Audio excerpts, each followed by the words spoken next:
संपत्ति और कमानी। नाम महाधन है अपनो, नहीं दूसरी संपत्ति और कमानी। छोर अटारी अटा जग के, हमको कुटिया ब्रज माही बनानी। हमको कुटिया ब्रज माही बनानी।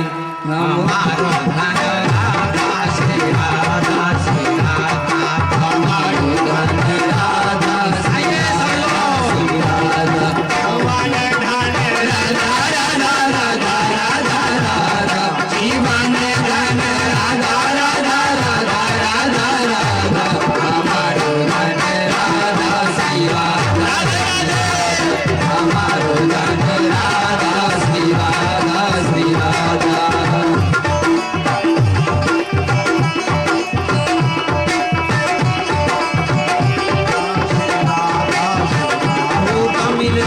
रसिकों के सदा और पीवन को यमुना जल पानी। भूख मिले रसिकों के सदा और पीवन को यमुना जल पानी। हमें औरन की परवाह नहीं, हमें औरन की परवाह नहीं। अपनी ठाकुरानी श्री राधिका रानी, अपनी ठाकुरानी श्री राधिका रानी, अपनी ठाकुरानी श्री राधिका रानी। हमारो धन राधा श्री राधा श्री राधा, हमारो धन राधा श्री राधा श्री राधा, जीवन धन राधा राधा राधा राधा राधा, जीवन धन राधा राधा राधा राधा राधा, हमारो धन राधा श्री राधा श्री राधा, हमारो धन राधा श्री राधा श्री राधा, हमारो धन राधा श्री राधा श्री राधा। बोले राधे रानी सरकार की जय। राधे राधे तो बंधुओं, राधे राधे यानी राधे कुमार यादव जी, राधे कुमार यादव जी इन्होंने 101 रुपये इस भजन से प्रशंसित होकर दिए हैं। जरा राधे कुमार यादव जी के नाम से जोरदार तालियां। और कहते हैं the world is full of goody goody person, the world is full of goody goody person, hardly a honest man. Radhe Radhe Radhe. सभी वृंदावन निवास करते हैं। वृषभानु जी से निवेदन किया, नंद बाबा ने कहा हमको वृंदावन में निवास करने दीजिए। कहा स्वागत है, आइए। सबने गोकुल का त्याग किया, छकरों में सामग्री ला दी गई और सभी वहां पहुंच गए। ग्वाल बाल बछड़े आदि सभी वृंदावन में निवास करने लगे। अब कन्हैया भी कुछ बड़े हो गए, बलराम जी उनसे और बड़े थे, 7-8 वर्ष के हो गए। कन्हैया कहते हैं बाबा कोई काम दीजिए, हमको काम करके भोजन करना चाहिए। बाबा कहते हैं बेटा तुम राजा के बेटे हो, तुम्हें काम करने की जरूरत नहीं है, तुम खेलो खाओ पियो बस, काम तो हम करते हैं या नौकर चाकर करते हैं। कहा नहीं बाबा कोई न कोई काम दीजिए। काम सभी करते हैं, भगवान भी काम करते हैं। भगवान का क्या काम है? सृष्टि की रचना करना, यही काम है। सबसे बड़ा काम है भगवान का सृष्टि की रचना करना है, सबसे बड़ा काम। सूरज चांद पृथ्वी तारे सारी सृष्टि की रचना उन्होंने की है। फिर भी भगवान कहते कुछ काम बताइए। तो कहा ठीक है तुम हट करते हो तो गाय और बछड़ों को चराओ। तो ग्वाल बाल बलराम जी सभी भगवान कृष्ण गाय और बछड़ों को चराने जाते हैं। सुबह जाते हैं शाम को आते हैं। और कैसे चलाते थे इसकी झांकी जरा झांकी तो अभी नहीं दिखाई जा रही है, अंत में दिखाई जाएगी विवाह की। लेकिन कैसे चलाते थे इसका वर्णन भजन में किया गया है। आइए सुनते हैं, सभी लोग गाइए। बहुत सुंदर वर्णन किया है किसी ने। छोटी छोटी गायें थी, छोटे छोटे ग्वाल बा, छोटे से कान्हा थे। इस भजन में वर्णन है। छोटी छोटी गैया, छोटे छोटे ग्वाल, छोटो सो मेरो मदन गोपाल। छोटी छोटी गैया, छोटे छोटे ग्वाल, छोटो सो मेरो मदन गोपाल। छोटी छोटी गैया, छोटे छोटे ग्वाल, छोटो सो मेरो, छोटो सो मेरो मदन गोपाल। छोटी छोटी गैया, छोटे छोटे ग्वाल, छोटो सो मेरो मदन गोपाल। आगे आगे गैया, पीछे पीछे ग्वाल, आगे आगे गैया, पीछे पीछे ग्वाल। बीच में मेरो मदन गोपाल। आगे आगे गैया, पीछे पीछे ग्वाल, बीच में मेरो मदन गोपाल। छोटी छोटी गैया, छोटे छोटे ग्वाल, छोटो सो मेरो मदन गोपाल। छोटी छोटी गैया, छोटे छोटे ग्वाल, छोटो सो मेरो मदन गोपाल। छोटी छोटी गैया, छोटे छोटे ग्वाल, छोटो सो मेरो मदन गोपाल।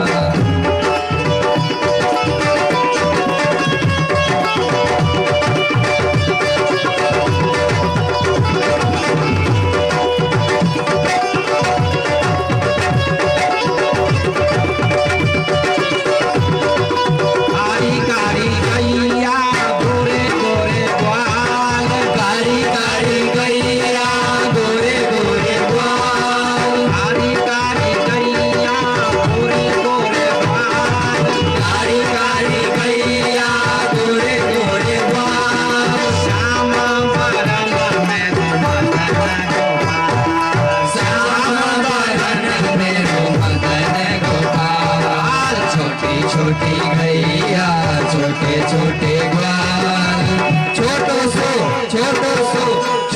सो मेरो मदन गोपाल। छोटी गैया, छोटे छोटे ग्वाल, छोटो सो मेरो मदन गोपाल। छोटी छोटी गैया, छोटे छोटे ग्वाल, छोटो सो मेरो मदन गोपाल।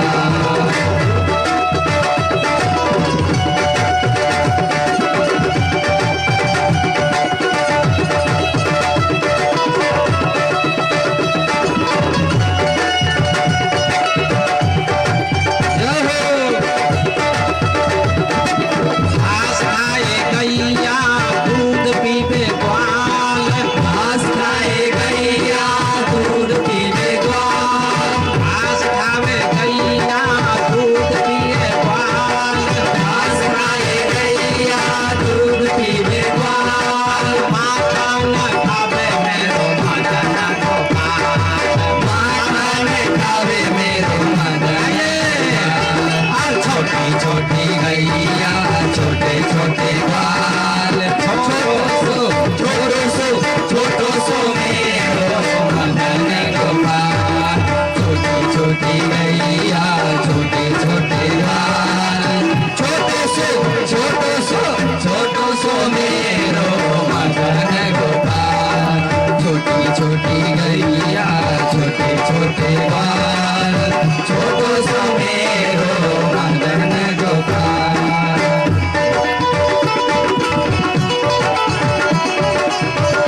छोटी लाकुटी छोटे छोटे हाथ, छोटी छोटी लाकुटी छोटे छोटे हाथ, छोटी छोटी लाकुटी छोटे छोटे हाथ, छोटी छोटी लाकुटी छोटे छोटे हाथ। बंसी बजावे मेरो मदन गोपाल, बंसी बजावे मेरो मदन गोपाल।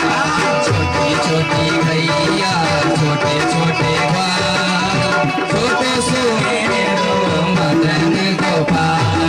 छोटी छोटी गैया छोटे छोटे ग्वाल, छोटो सो मेरो मदन गोपाल। छोटी छोटी गैया छोटे छोटे ग्वाल, छोटो सो मेरो मदन गोपाल। छोटी छोटी गैया छोटे छोटे ग्वाल, छोटो सो मेरो मदन गोपाल।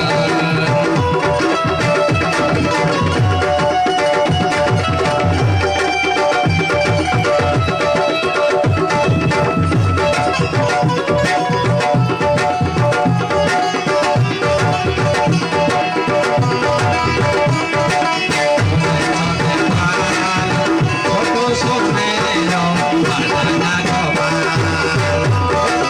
गैया छोटे छोटे ग्वाल, छोटो सो मेरो मदन गोपाल।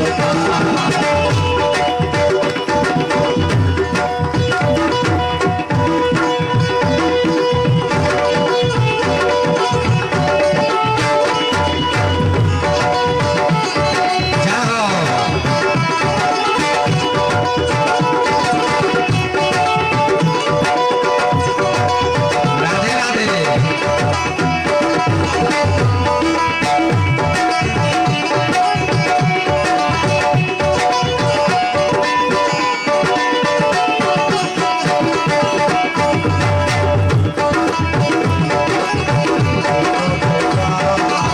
छोटो सो मेरो मदन गोपाल।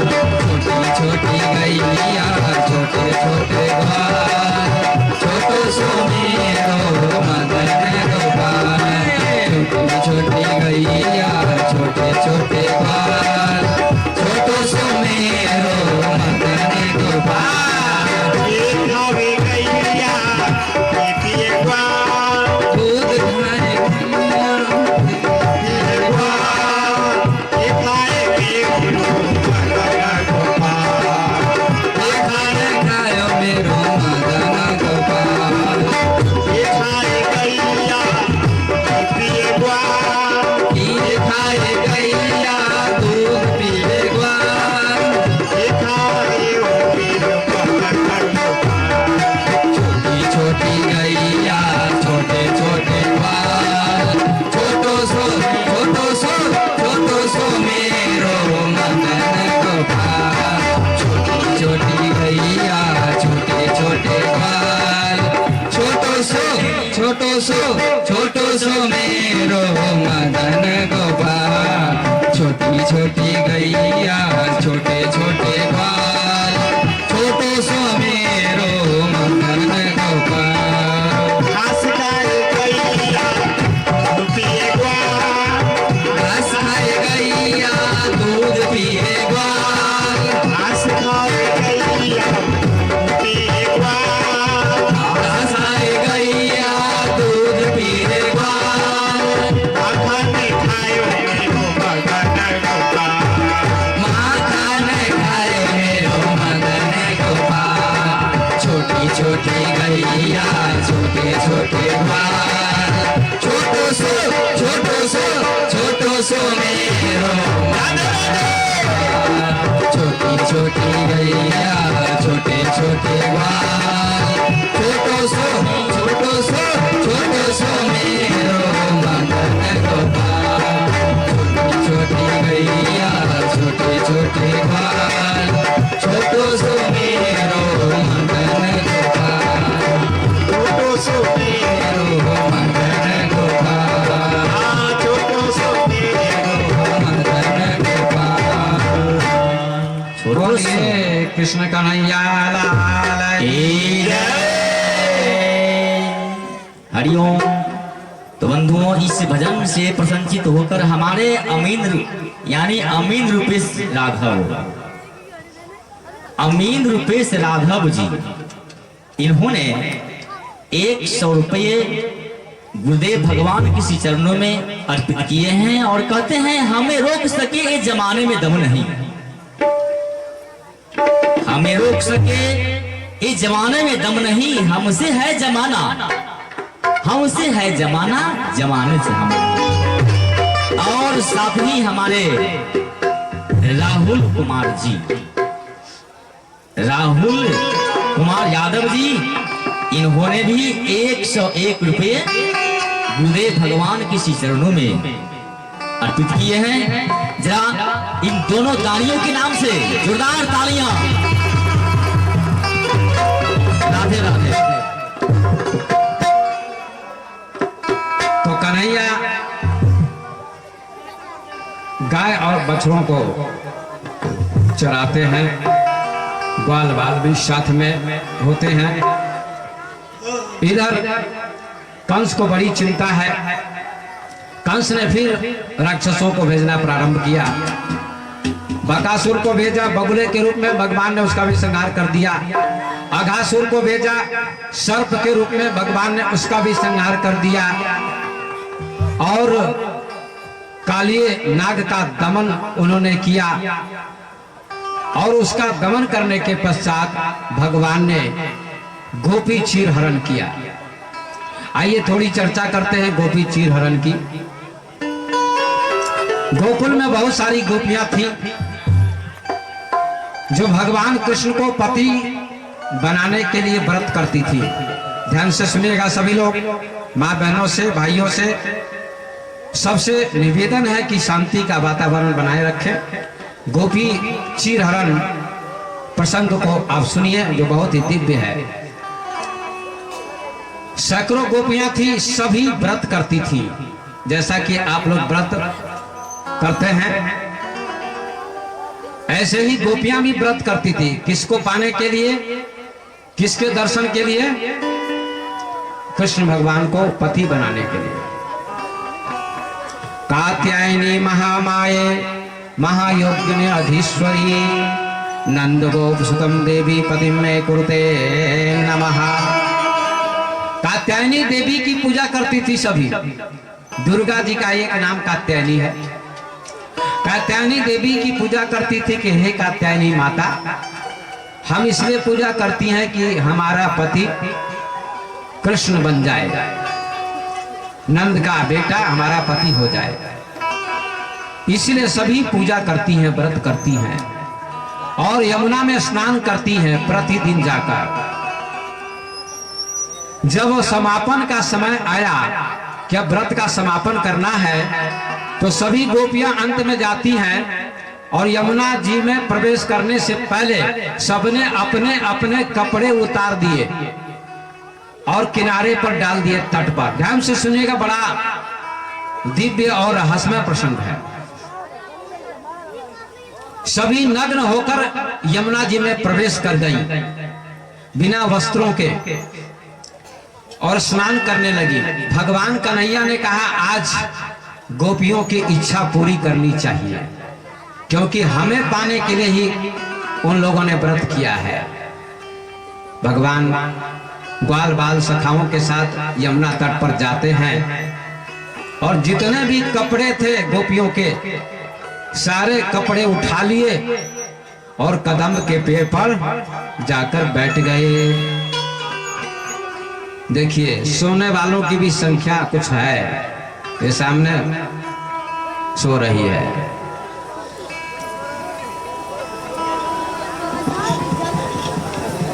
वृंदावन बिहारी लाल की जय।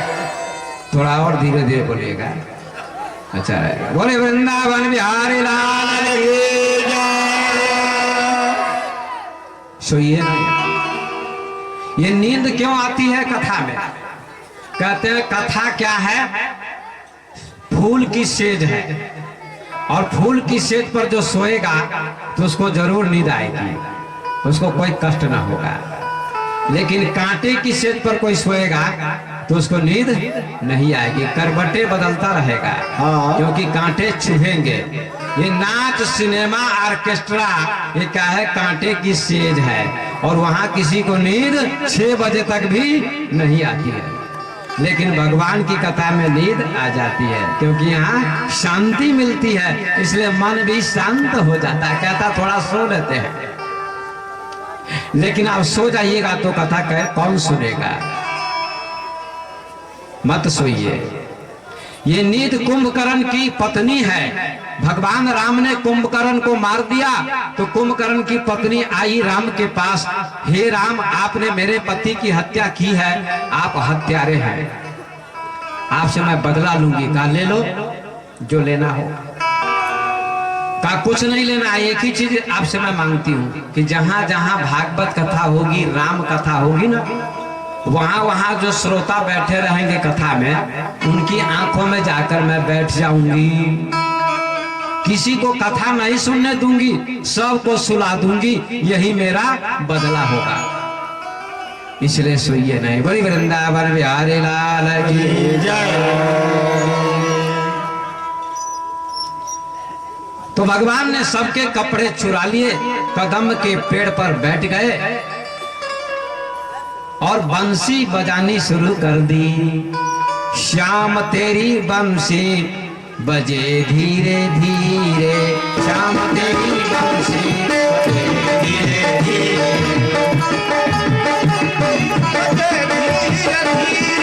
श्याम तेरी बंसी बजे धीरे धीरे, श्याम तेरी बंसी बजे धीरे धीरे, बजे धीरे धीरे, बजे धीरे धीरे, बजे धीरे धीरे, बजे धीरे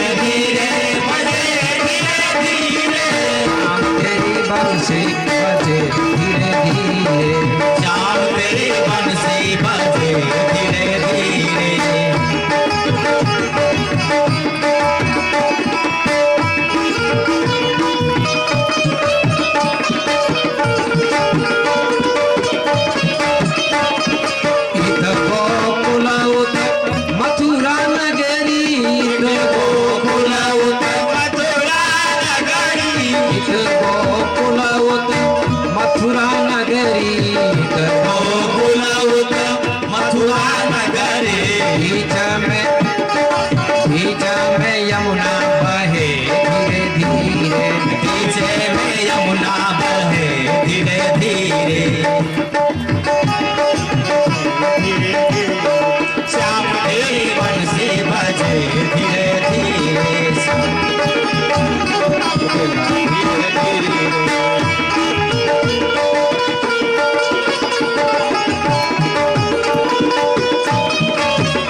बंसी बजे धीरे धीरे।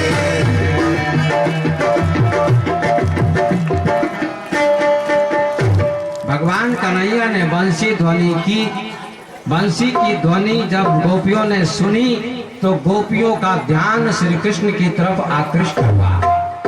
और हेमंत ऋतु थी, अगहन का महीना, ठंड भी थी, सभी बिना वस्त्रों की थी। सबने इधर उधर देखा, कारे ये कौन बंसी बजा रहा है, लगता वही कान्हा है। सब बाहर आना चाहती हैं, लेकिन जब तट पर आती हैं तो देखती हैं किसी के वस्त्र नहीं, सारे वस्त्र श्री कृष्ण ने चुरा लिए थे। गोपियां कहती हैं अरे सारे वस्त्र को श्री कृष्ण ने चुरा लिया।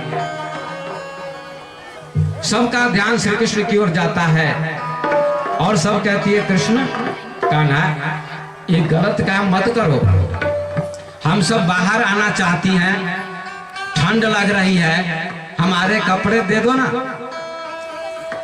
तो कन्हैया कहते नहीं, नहीं दूंगा।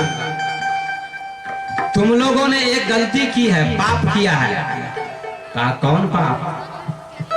कहा नग्न होकर यमुना जी में तुम लोगों ने स्नान किया, वरुण देवता का अपमान होता है। वरुण देवता रुष्ट हो जाते हैं, नाराज हो जाते हैं। ये पाप तुम लोगों ने किया है।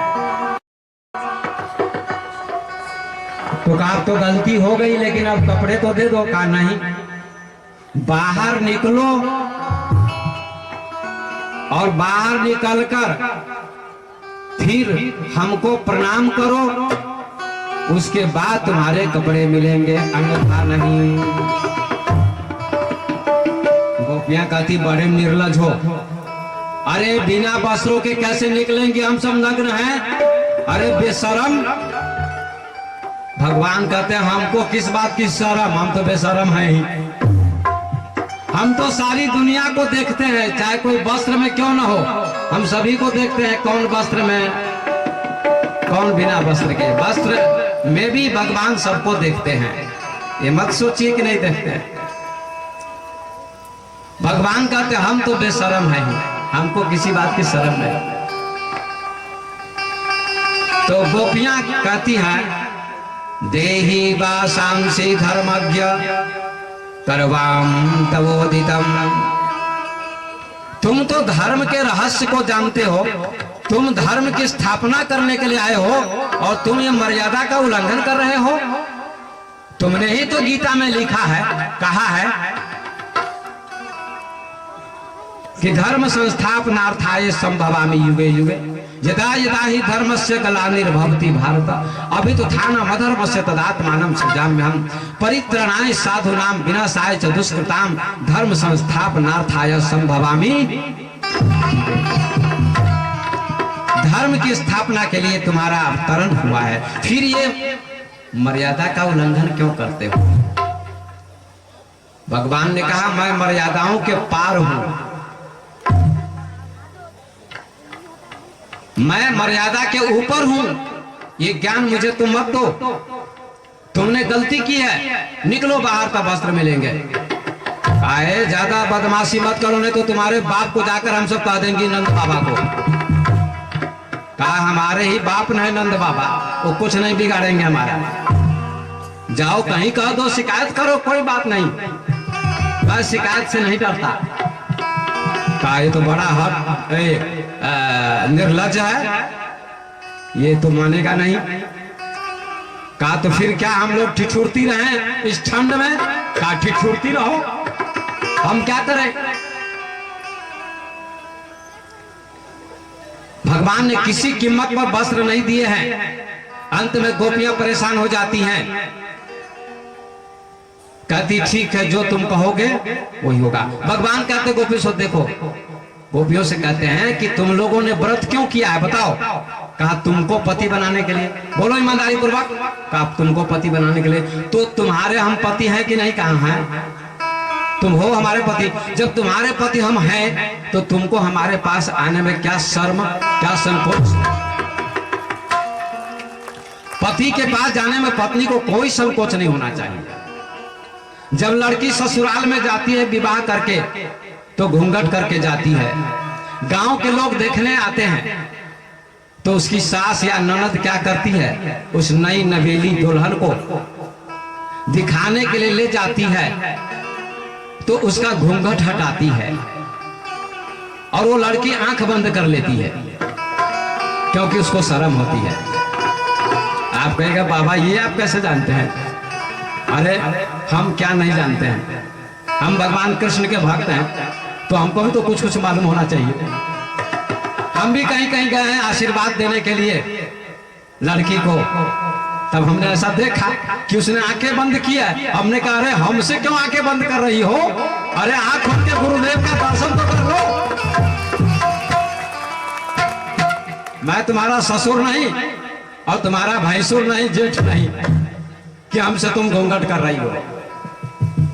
तो उसने आंखें खोली। ऐसी कई बारातों में मैं गया आशीर्वाद देने, बारात में नहीं गया, आशीर्वाद देने गया बाद में।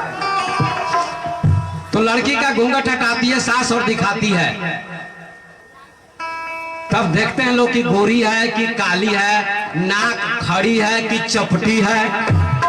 नारायण नारायण बोले वृंदावन बिहारी लाल की जय। ये बात सच्ची है कि नहीं है? मैं कोई मजाक नहीं कर रहा हूं। ये जरूर देखते हैं लोग विवाह से पहले नाक अच्छी है कि नहीं, 5.5 फीट की है कि नहीं, शरीर कैसा है, सब कुछ लोग देखते हैं, गोरी है कि काली है। तो पति से मिलने के लिए तो घूंघट हटाना ही पड़ेगा। जब तक घूंघट नहीं हटाएगी पति से मिलन नहीं होगा। ऐसे ही परमात्मा पति है और आत्मा गोपी है। जब तुम अज्ञान का वस्त्र नहीं हटाओगे तब तक भगवान से दर्शन नहीं होगा, मिलन नहीं होगा। ये संकोच, ये लज्जा ही वस्त्र है। भगवान कहते हैं आओ बाहर वस्त्र तुमको देंगे। क्या करे, आती हैं बाहर बिना वस्त्रों के ही। पानी भ्याम योनि माछाद्य, पानी माछाद्य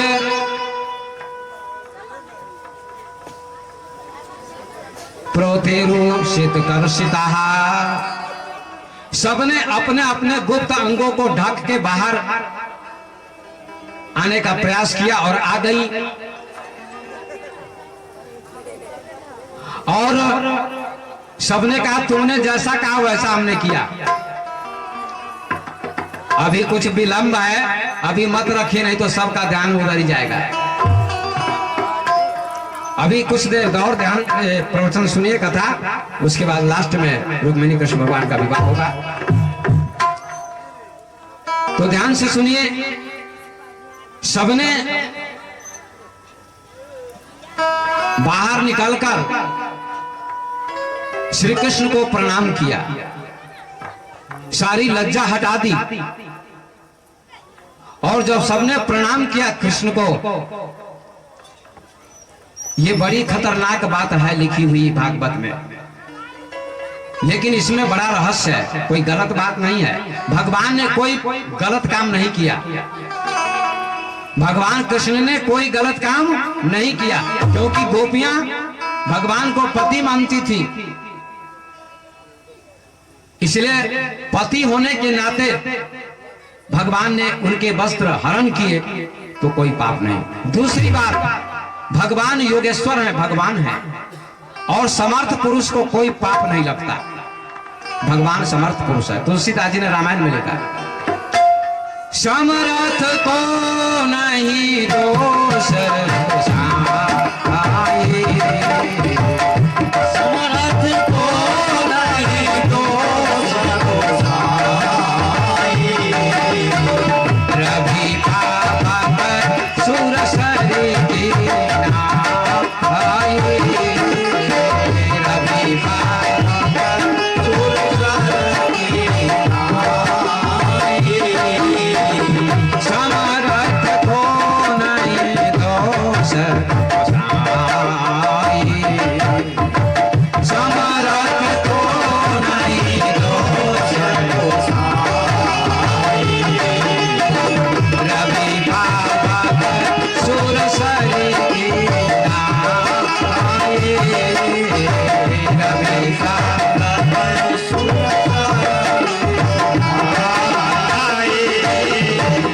समर्थ पुरुष को दोष नहीं लगता, सूर्य को, गंगा को और अग्नि को कोई दोष नहीं लगता।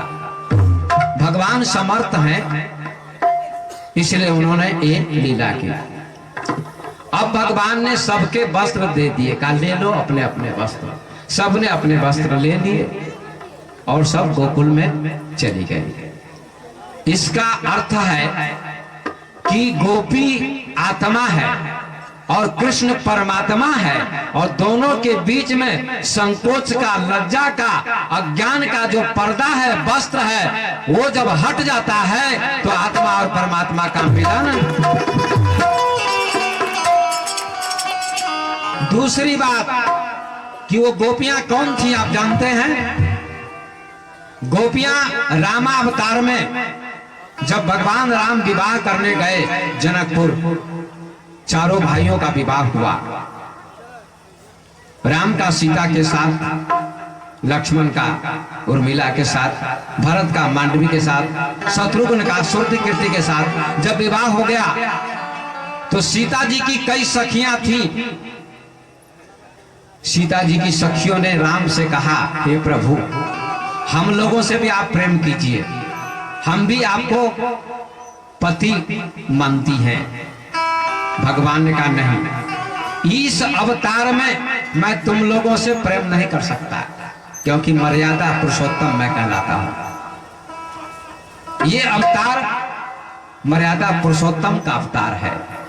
मैं इस अवतार में केवल सीता से प्रेम करूंगा और किसी से नहीं। लेकिन तुम लोगों की इच्छा हार्दिक है कि हमसे प्रेम करें, पति जैसा व्यवहार करे, तो ये इच्छा मैं कृष्ण अवतार में तुम्हारी पूर्ण करूंगा। और एक भंगी की लड़की, डोम की लड़की भी आती है और कहती है, हे श्री राम, हमसे भी प्रेम कीजिए आप। कहा नहीं, तुम्हारी भी इच्छा की पूर्ति मैं कृष्ण अवतार में करूंगा, अभी नहीं। कहते हैं कि वे ही सब सखियां गोपियां बनी हैं और वे ही सब व्रत कर रही थी कृष्ण को पाने के लिए,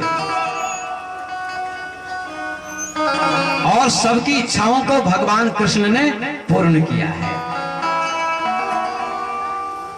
और वो भंगी की लड़की क्या बनी? बांस, और बांस से ही बंसी बनती है, मुरली बनती है। भगवान बंसी को ओठ पर रखते हैं, मुरली को रखते हैं ना, बांसुरी को। तो भंगी की लड़की जो इच्छा करती थी कि भगवान हमसे प्रेम करे, तो कहा तुम तो भंगी की लड़की हो, अगले अवतार में भी डायरेक्ट मैं तुमसे प्रेम नहीं कर सकता हूं, इन सखियों से तो करूंगा, लेकिन तुमको बांस बनना पड़ेगा, और बंसी तुम बनोगी तो मैं तुमको ओठ पर धारण करूंगा और बजाऊंगा। ऐसा ही किया है श्री कृष्ण ने। श्री कृष्ण लीला पुरुषोत्तम है, पुष्टि पुरुषोत्तम है। तो गोपियों की इच्छाओं को भगवान ने पूर्ण किया है।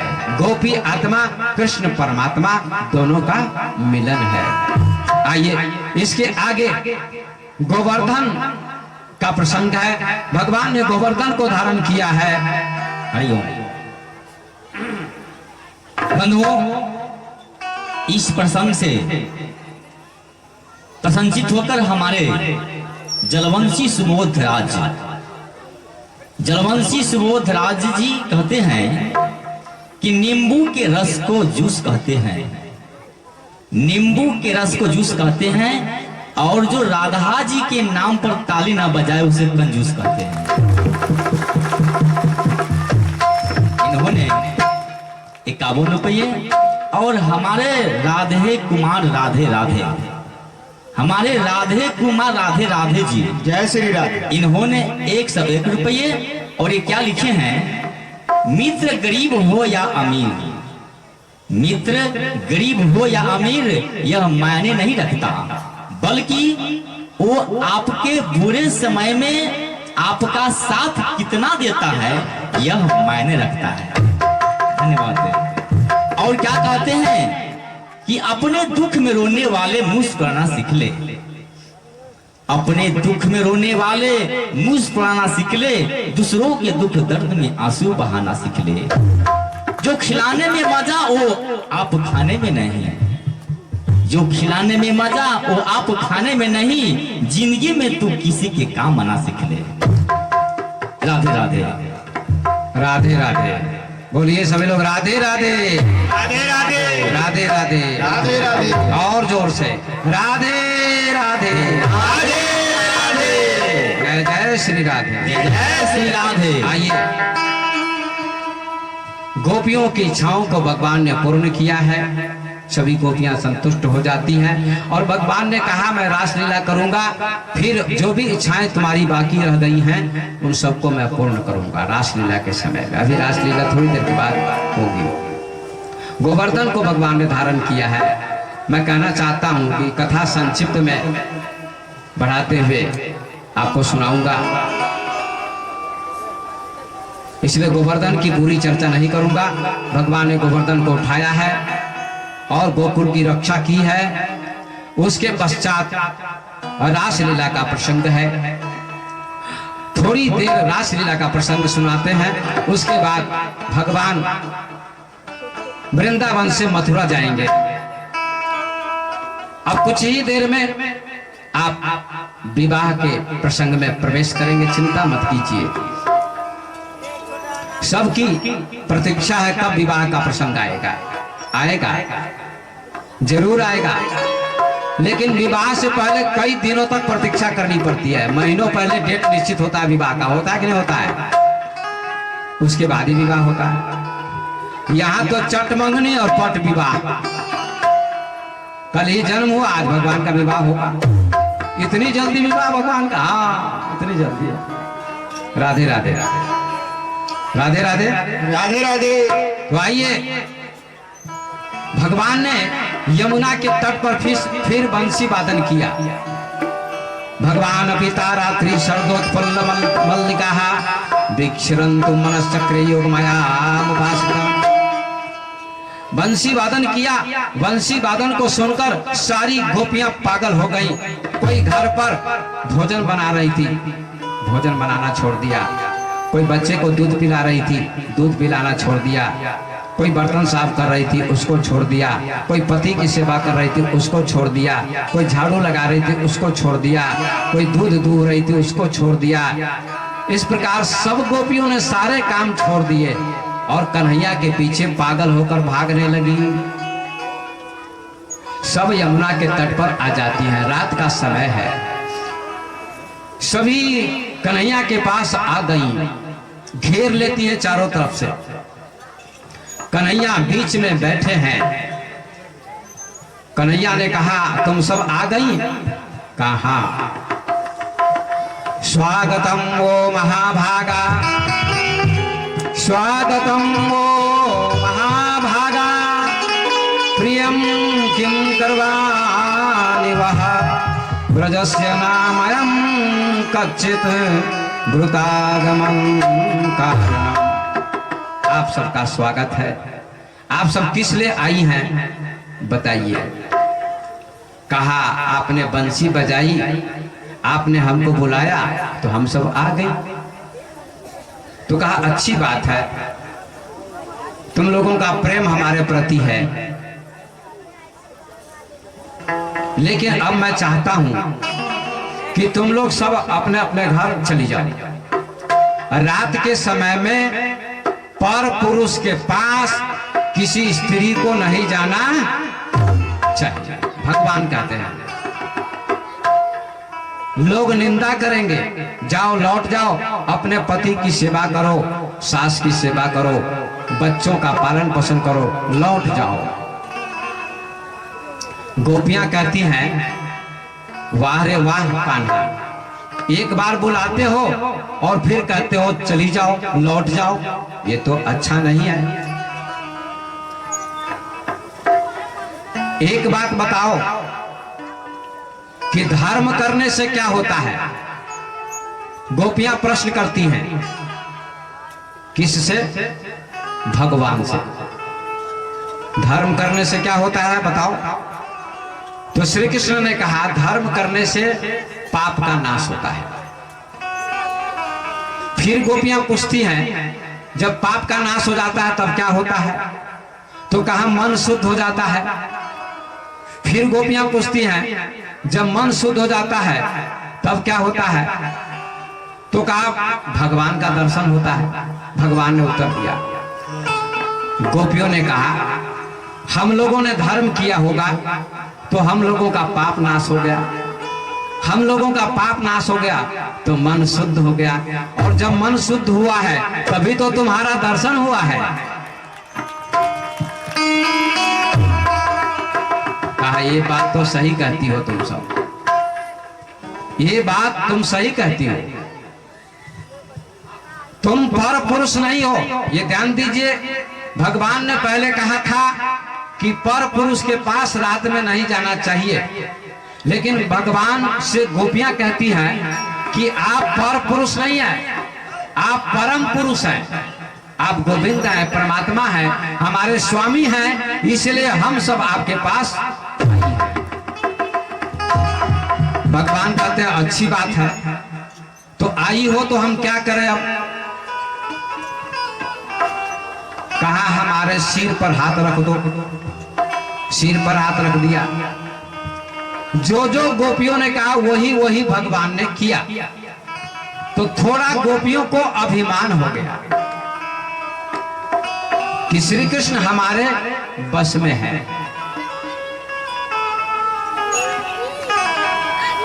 भगवान ने कहा इनके अभिमान को मिटाना जरूरी है, इसलिए सबको छोड़ के भगवान कन्हैया गायब हो गए, अंतर ध्यान हो गए। सभी रोने लगी, सब कृष्ण को ढूंढने लगी। वृक्षों से, लताओं से,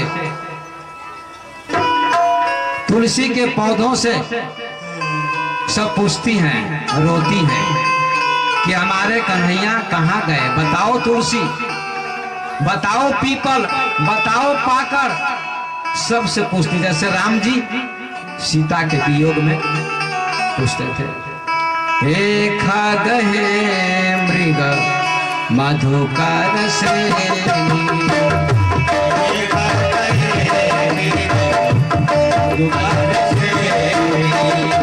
हे खग हे मृग मधुकर श्रेणी,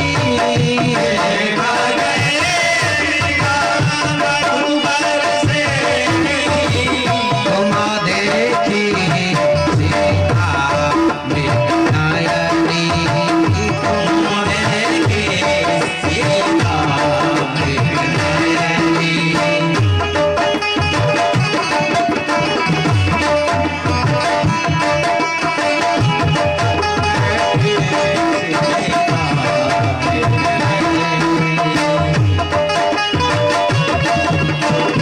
आइए धीरे धीरे अपनी वाणी को पवित्र कीजिए।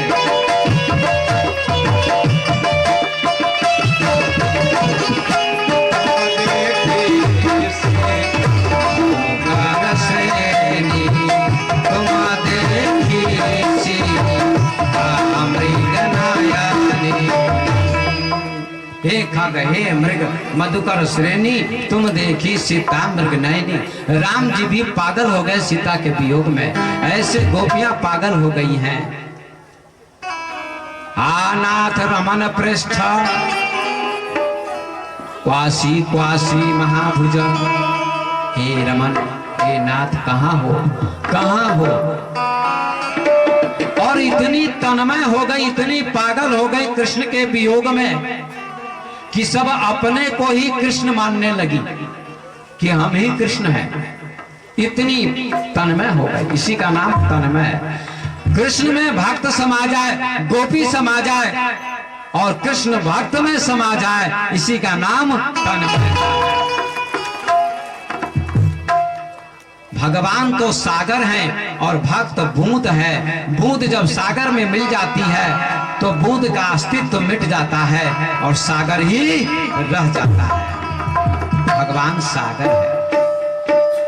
सभी तन्मय हो जाती हैं, फिर गाती हैं, जयति ते अधिकम जन्मना ब्रजा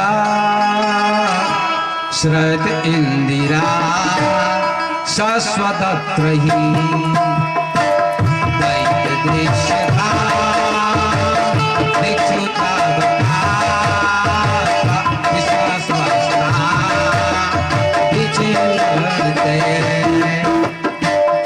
सर्दुर्दाशये साधु जात सरसी जोदरा श्री मुखादृशा सुरतनाथ ते अशुल्क दासिका वरद निघ्न तो नेह किम वधा। ये श्लोक गाती हैं, इसका नाम गोपिका गीत है। रोती हैं और गाती हैं। आप कहां चले गए, कहां चले गए? जब पागल होकर रोने लगी तो कन्हैया ने कहा अब गोपियां प्राण त्याग सकती हैं, हमारे बिना नहीं जी सकती हैं। ऐसी स्थिति गोपियों की हो गई है। इसी का नाम विरह है। जब भगवान के बिना एक क्षण भी भक्त नहीं रह सके, इसका नाम विरह है। भगवान गोपियों के बीच में प्रकट हो जाते हैं। सबने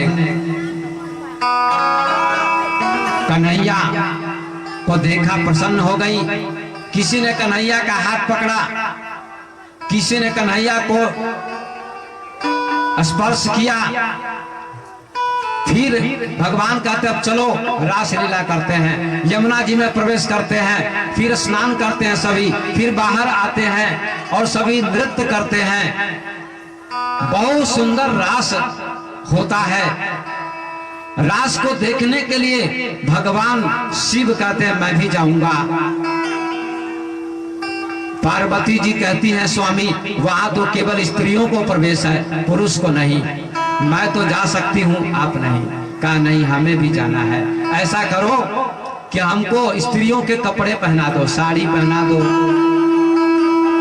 गहने पहना दो, हम चलेंगे तुम्हारे साथ साथ। कहा ठीक है।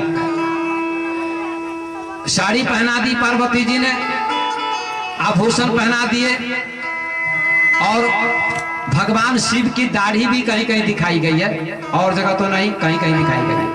लंबी लंबी दाढ़ी थी और दाढ़ी को बांध दिया, माने जूड़ा बना दिया। जैसे महिलाएं जूड़ा बनाती है ऐसे, यहाँ ऐसे जूड़ा बना दिया, दाढ़ी बांध दी पार्वती जी ने। और कहा देखिए स्वामी आपको रास लीला में तभी प्रवेश मिलेगा।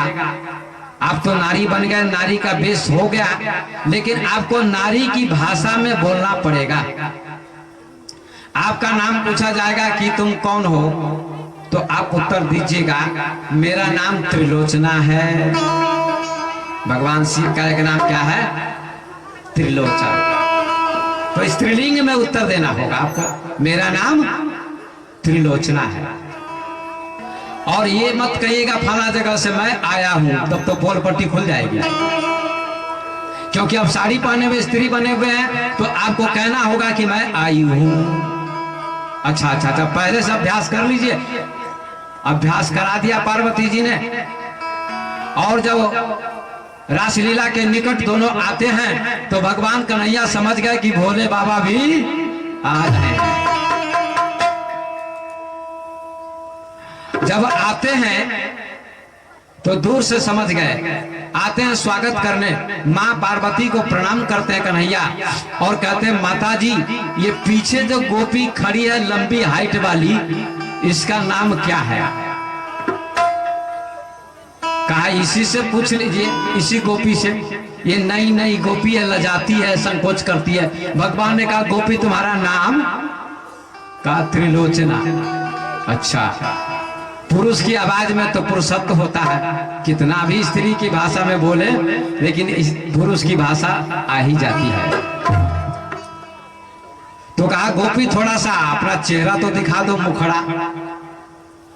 तो अब भगवान शिव कहते पोल पट्टी तो खुल जाएगी, इसलिए पीछे हटने लगते हैं। भगवान कन्हैया ने उनका घूंघट हटा दिया तो लंबी लंबी दाढ़ी वाले भगवान शिव का दर्शन हुआ।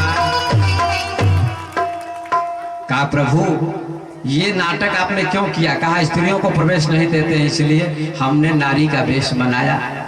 का अच्छी बात है, आइए। इस प्रकार से रासलीला हुई है और पता नहीं चला कि कितना समय बीता। बहुत दिनों तक रासलीला हुई है, सब ने नृत्य किया है भगवान के साथ। दो गोपियों के बीच में एक कृष्ण, इस प्रकार से रासलीला हुई है। रास का अर्थ होता है रस, रसो वही सह, जहाँ रस टपकता हो, भक्ति रस, प्रेम रस की वर्षा होती हो, उसका नाम रासलीला है।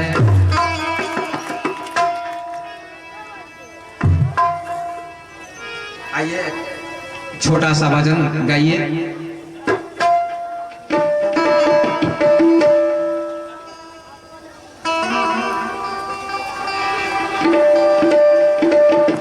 भगवान ने सबका त्याग कर दिया था, लेकिन राधा जी का त्याग नहीं किया था। उनको लेकर गए थे, लेकिन राधा जी को भी थोड़ा थोड़ा मन में हुआ कि मैं थक गई हूं। तो राधा जी ने कहा कि हे केशव, हे कन्हैया, मैं थक गई हूं, हमको कंधे पर उठा लीजिए। कहा जो आज्ञा, आइए। तो भगवान बैठ गए और राधा जी जब कंधे पर पैर रखना चाहती हैं तो भगवान गायब हो गए। राधा जी धड़ाम से गिर गई। तो राधा जी ने कहा ये कन्हैया निर्मोही है, किसी में मोह नहीं। मोहन का अर्थ होता है मोह न, जिसका किसी में मोह न हो। और मोहन का दूसरा अर्थ होता है जिससे सारी दुनिया मोहित हो जाए, उसका नाम मोहन है। भगवान किसी से मोहित नहीं होते, लेकिन राधा जी को अपना प्राण मानते हैं, अपने से भी ज्यादा मानते हैं। थोड़ी देर के लिए ये परीक्षा की है भगवान ने। तो लिखा है राधा जी के पैर दबाते थे कृष्ण कन्हैया, झूले पर झुलाते थे, इतना प्रेम करते थे राधा जी से। सुन बरसाने वाली गुलाम तेरो बनवारी, सुन बरसाने वाली गुलाम तेरो बनवारी, सुन बरसाने वाली गुलाम तेरो बनवारी, सुन बरसाने वाली गुलाम तेरो बनवारी।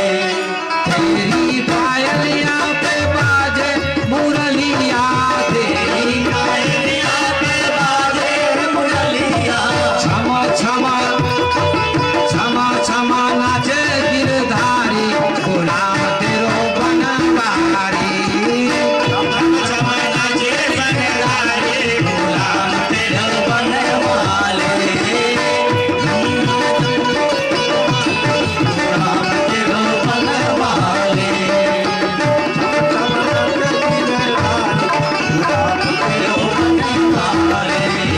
सुन बरसाने वाली गुलाम तेरो बनवारी, सुन बरसाने वाली गुलाम तेरो बनवारी।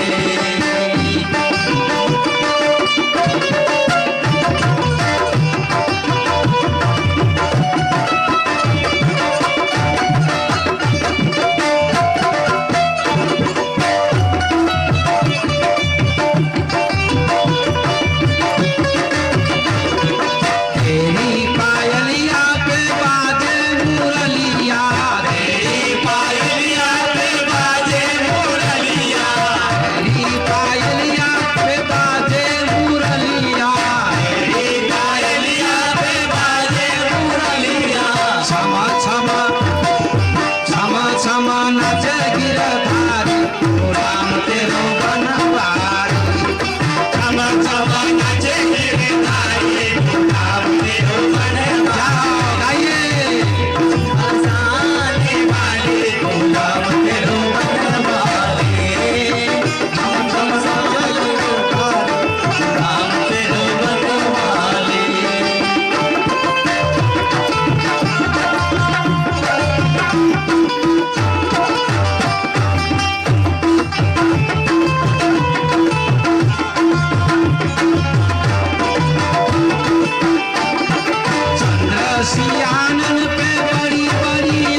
रहो, गाइए सभी लोग।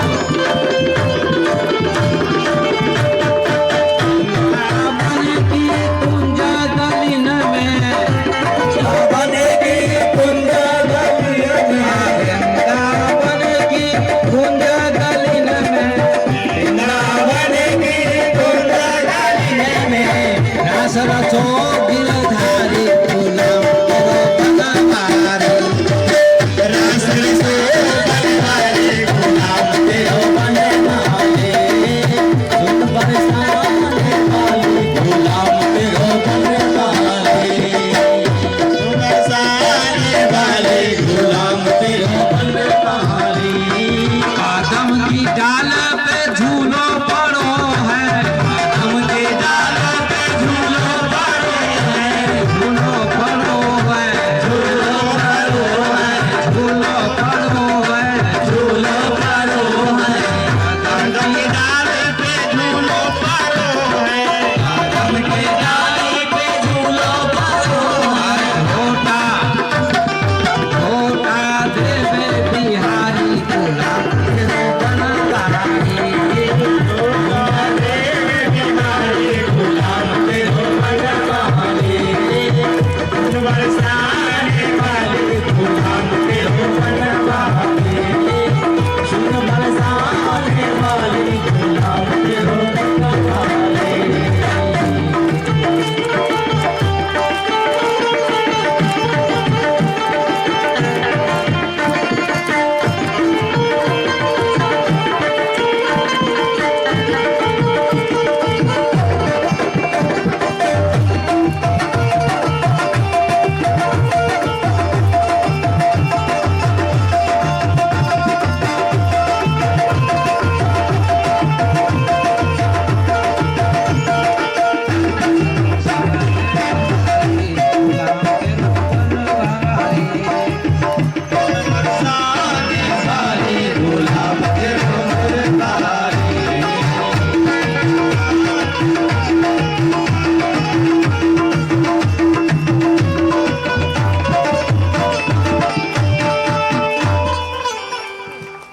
बोली बांके बिहारी लाल की जय।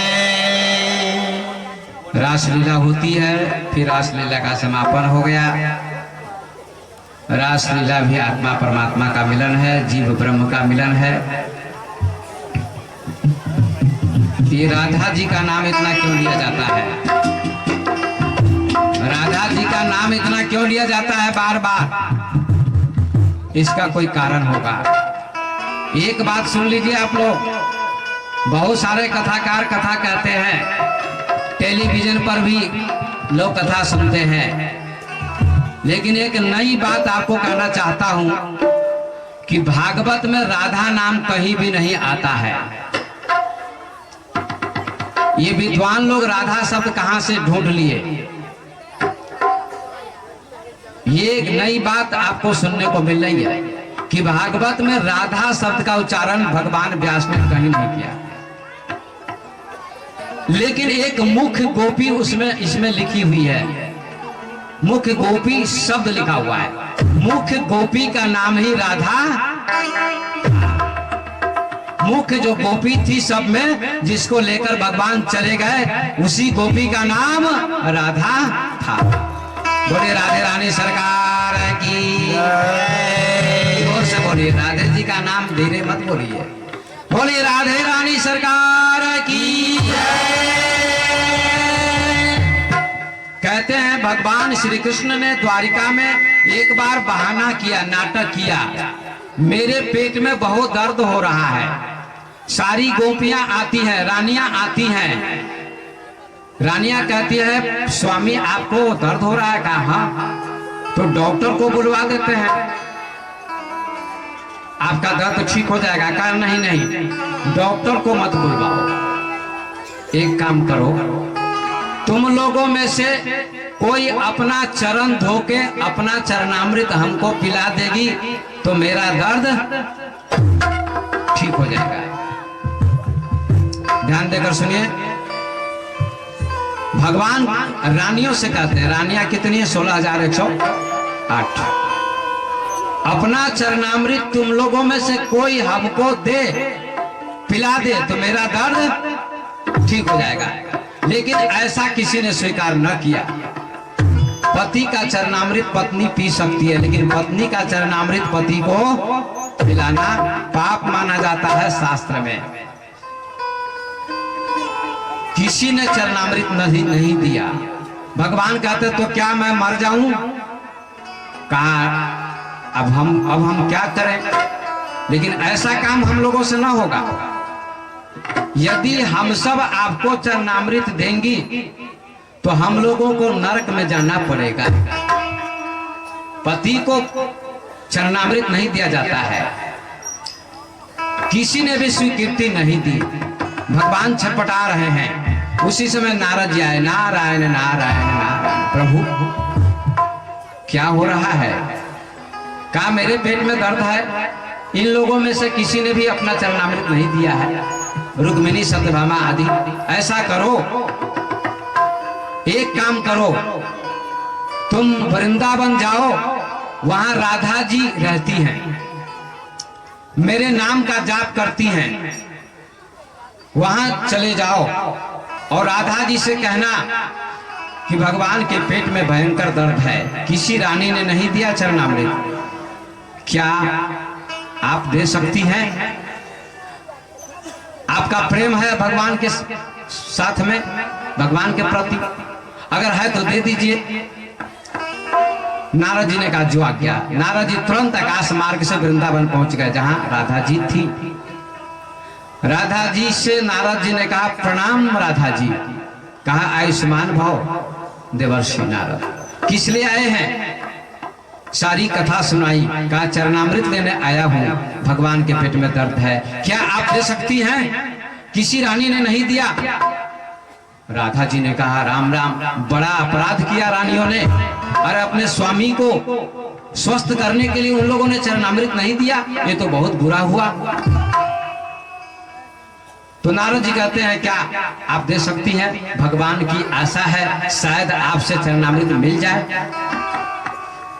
जो ही सुना नारद जी के मुखारबिंद से राधा जी ने कि भगवान के पेट में भयंकर दर्द है, तो राधा जी ने तुरंत चरण धोया और चरण धोकर एक पात्र में डाला चरणामृत, उसको बंद किया और कहा नारद जी किसी रानी ने चरणामृत नहीं दिया, उन लोगों ने गलती की, अपराध किया, लेकिन मैं चरणामृत दे रही हूं और मुझे नरक का भय नहीं है। मुझे 100 वर्ष, 1000 वर्ष, करोड़ वर्ष भी नरक में जाना पड़े तब भी मैं स्वीकार करती हूँ, लेकिन मेरे प्रभु का दर्द ठीक होना चाहिए।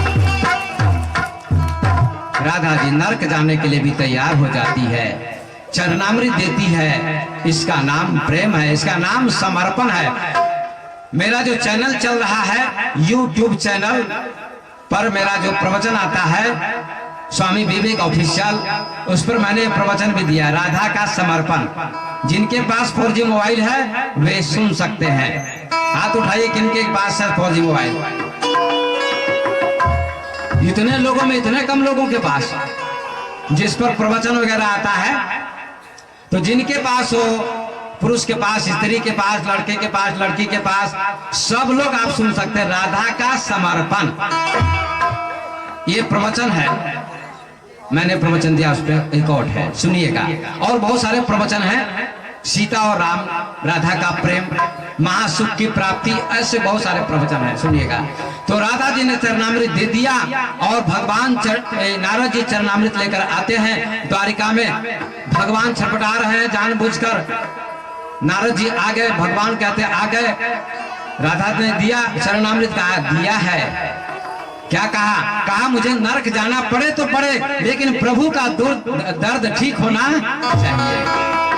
इतना समर्पण है राधा जी का। भगवान ने रानियों को बुलाया और चरणामृत पीने की जरूरत नहीं पड़ी।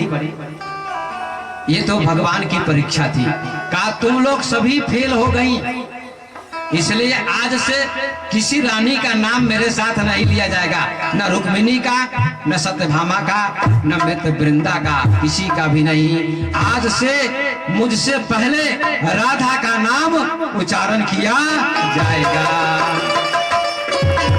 इसीलिए हम लोग गाते हैं गोविंद में गोविंद जय जय गोपाल जय जय गोविंद जय जय गोपाल जय जय राधा रमण हरि गोविंद जय जय राधा रमण हरि गोविंद जय जय गोविंद जय जय गोपाल जय जय गोविंद जय जय गोपाल जय जय राधा रमण हरि गोविंद जय जय राधा रमण हरि गोविंद जय जय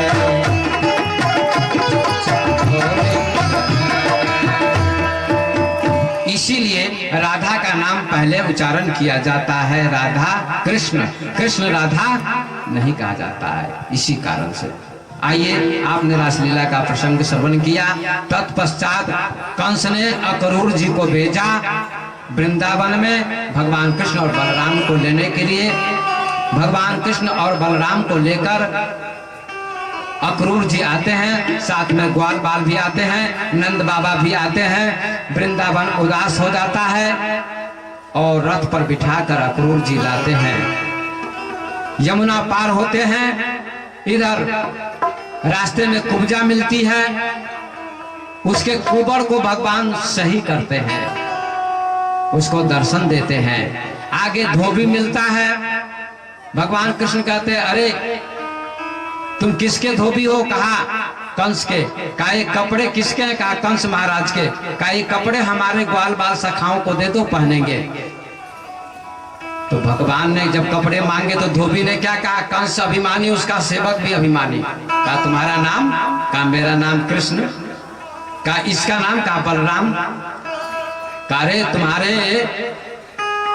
तुम क्या कपड़े लोगे? तुम्हारे बाप ने भी ऐसे कपड़े नहीं देखे होंगे, चल हट पीछे, ये महाराज कंस के कपड़े हैं। भगवान ने कहा दाऊ भैया जरा इसको मजा चखाइए। दाऊ भैया ने एक थप्पड़ मारा, उसका काम तमाम हो गया। आगे बढ़ते हैं, बनिया लोग मिलते हैं, सबको आशीर्वाद देते हुए आगे बढ़ते हैं। कंस ने धनुष यज्ञ किया था, उस बीच में प्रवेश कर जाते हैं और बड़ा भारी धनुष था, जैसे शिव जी का धनुष था जनकपुर में। उनकी भी प्रतिज्ञा थी जनक जी की, जो इस धनुष को तोड़ेगा तो सीता का विवाह उसी से होगा। लेकिन यहां ऐसी प्रतिज्ञा नहीं थी। पुरोहित ने कहा था जब धनुष टूट जाएगा तो समझिए कि आपकी मृत्यु होगी, कंस से कहा था।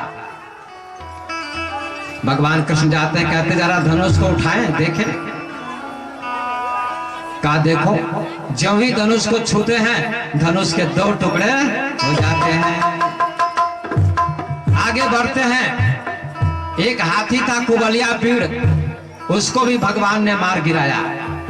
अखाड़ा लगा हुआ है, मुष्टिक चाणूर बड़े बड़े योद्धा हैं, सबसे युद्ध होता है भगवान का। बलराम जी ने मुष्टि को मार दिया, भगवान ने चाणूर का संहार कर दिया, बड़े बड़े योद्धा को पराजित कर दिया, समाप्त कर दिया। और कंस ऊंचे सिंहासन पर बैठा है, कंस ऊंचे सिंहासन पर बैठा है। भगवान ने कहा मामा जी अब मैं आ रहा हूं आपसे भेंट करने। कंस तलवार लेकर खड़ा हो गया, भगवान ने झटपट उसकी तलवार छीन ली और उसको पकड़ लिया। कंस को कहा मामा तुम अत्याचारी मामा हो, तुमने अपने पिता को, माँ को, अपने बहन बहनों को कारागार में डाल दिया, पिता को कारागार में डाल दिया, उग्रसेन को। आज तुम्हें समाप्त करूंगा। भगवान ने पटक दिया धरती पर कंस को, उसकी छाती पर बैठ गए और अपना विष्णु का रूप दिखाया, कहा देखो मैं विष्णु हूं, विष्णु ही राम, राम ही कृष्ण। और एक मुक्का जमाया उसकी छाती पर, कंस का प्राणांत हो गया। बोले कृष्णचंद्र भगवान की जय। कंस का संहार हो गया। इधर भगवान आते हैं और कारागार में उनके माता पिता बंद थे, देवकी और वसुदेव। भगवान कारागार में जाते हैं, माता पिता को प्रणाम करते हैं, माँ प्रणाम, पिताजी प्रणाम। देवकी जी ने गले से लगाया, मेरा लाला कुछ नहीं बोल पा रही है। सौभाग्यशाली मैं नहीं, सौभाग्यशाली तो यशोदा है जिसने तुझे पाला और अपना दूध पिलाया। लाला बहुत प्रेम करती है, आशीर्वाद देती है, पिता और माता को मुक्त करते हैं और नाना को भी मुक्त करते हैं, नाना को राजा बनाते हैं। उसके बाद भगवान कृष्ण गुरुकुल में जाते हैं संदीपनी के यहाँ, वहां से शिक्षा प्राप्त करके लौटते हैं।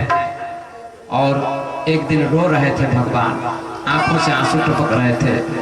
उद्धव जी ने कहा प्रभु आप क्यों रो रहे हैं, आप क्यों रो रहे हैं प्रभु, आपकी आंखों के आंसू जमीन पर टपकेंगे तो प्रलय हो जाएगा। कहा मैं गोपियों के लिए रो रहा हूं, जाओ गोपियों को समझाओ। भगवान के कहने पर उद्धव जी वृंदावन जाते हैं, गोपियों को समझाते हैं कि अब कन्हैया नहीं आएंगे, चिट्ठी लिख कर दी है, ये चिट्ठी पढ़ो। इसमें लिखा है कि अब निर्गुण ब्रह्म से प्रेम करो, मैं तो सगुण ब्रह्म हूं, अब मेरा मोह मत करो। ये चिट्ठी में लिखा था तुम्हारा कृष्ण। गोपिया ने जब चिट्ठी पढ़ी तो नहीं, सुनी, क्योंकि पढ़ी लिखी नहीं थी। कहा ऐसा लिखा है, तो चिट्ठियां फाड़ दी और गले से लगाती है, हृदय से लगाती है कि मेरा कन्हैया कहीं नहीं गया है, हे उद्धव मेरा कन्हैया पत्ते पत्ते में समाया हुआ है, कहीं नहीं गया। उद्धव से कहती हैं गोपियां, उद्धव मन नहीं 10-20 उद्धव, मन नहीं 10-20 उद्धव, मन नहीं 10-20 उद्धव, मन नहीं 10-20 उद्धव, मन नहीं 10-20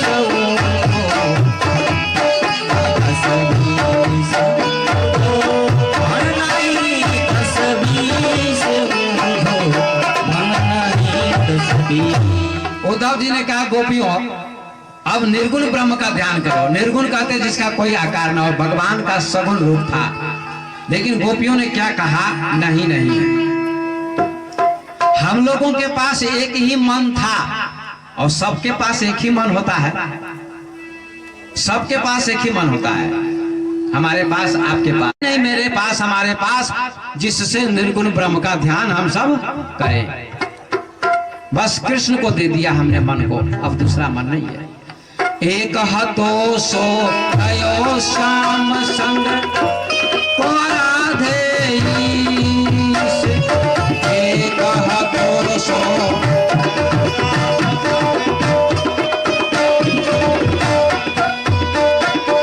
एक हतो सो गयो श्याम संग, एक हतो सो गयो श्याम संग, कौन आराधे सब मन नहीं जगदीश, उद्धो मन नहीं 10-20 उद्धो मन नहीं 10-20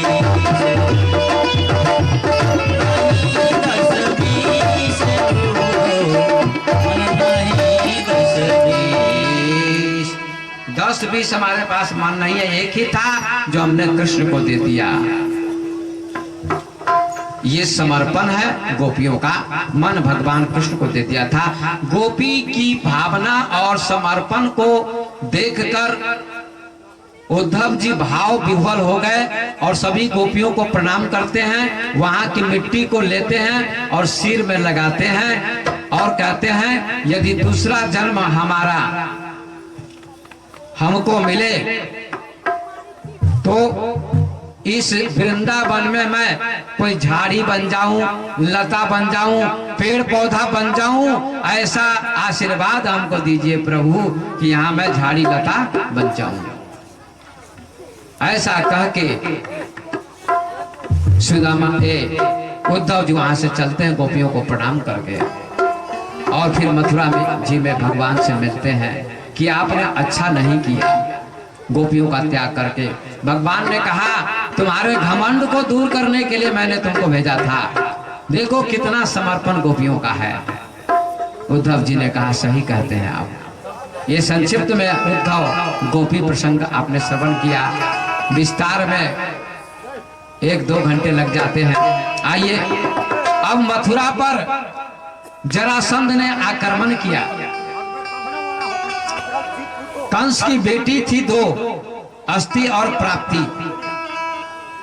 दोनों ने जब कंस मारा गया तो अस्थि और प्राप्ति अपने पिताजी के पास चली जाती हैं। जरासंध ने श्री कृष्ण से शत्रुता ठान ली और कहा मेरे दामाद का उसने वध किया है तो मैं कृष्ण से बदला लूंगा। 17 बार आक्रमण किया, भगवान ने जरासंध को पराजित कर दिया। फिर काल यवन आता है, भगवान गुफा में जाते हैं। मुचकुंद राजा सोए हुए थे, उनके माध्यम से काल यवन भस्म हो जाता है। भगवान बाहर आते हैं और मथुरा का अब त्याग करते हैं। एक नगर का निर्माण करवाते हैं। उस नगर का नाम पड़ा द्वारिका। विश्वकर्मा को आदेश दिया का एक नगर बसाओ समुद्र के मध्य में। तो एक नगर का निर्माण कर दिया विश्वकर्मा ने। कहते हैं रात में ही उस नगर का निर्माण होगा। बहुत बड़ा नगर था, 48 कोस का नगर था वो, बहुत बड़ा। द्वारका का अर्थ होता है कि द्वार कहाँ है इसका पता किसी को नहीं चलता था, इतने द्वार थे, इसलिए उसका नाम पड़ा द्वारका। द्वारका नगरी का निर्माण हो गया, मथुरा खाली हो गई। सबने द्वारका में निवास किया। बलराम जी भी, भगवान जी भी, सारे ग्वाल बाल वहां सब चले गए। अब भगवान द्वारकाधीश कहलाएंगे। भगवान के बड़े भाई का नाम था बलराम। उनका विवाह पहले हुआ रेवती के साथ, उसके बाद ही भगवान का विवाह होगा। भीष्मक नाम के एक राजा थे। राजा भीष्मको नाम विदर्भाधिपति महान, तस्य पंचपुत्रा भवन कन्यैका च वरानना। भीष्मक नामक एक राजा थे, उनके 5 पुत्र थे और उनकी एक सुंदर कन्या थी जिसका नाम था रुक्मिणी। रुक्मिणी बचपन से ही कृष्ण भगवान से प्रेम करती थी। मुझे लगी श्याम संग प्रिय कि दुनिया क्या जाने, दुनिया क्या जाने। मुझे लगी श्याम संग प्रिय कि दुनिया क्या जाने, मुझे लगी श्याम संग प्रिय कि दुनिया क्या जाने। क्या जाने, क्या जाने, क्या जाने कोई क्या जाने, क्या जाने, क्या जाने, क्या जाने कोई क्या जाने। मुझे लगी श्याम संग प्रिय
मुझे लगी शाम से प्रीत दुनिया क्या जाने।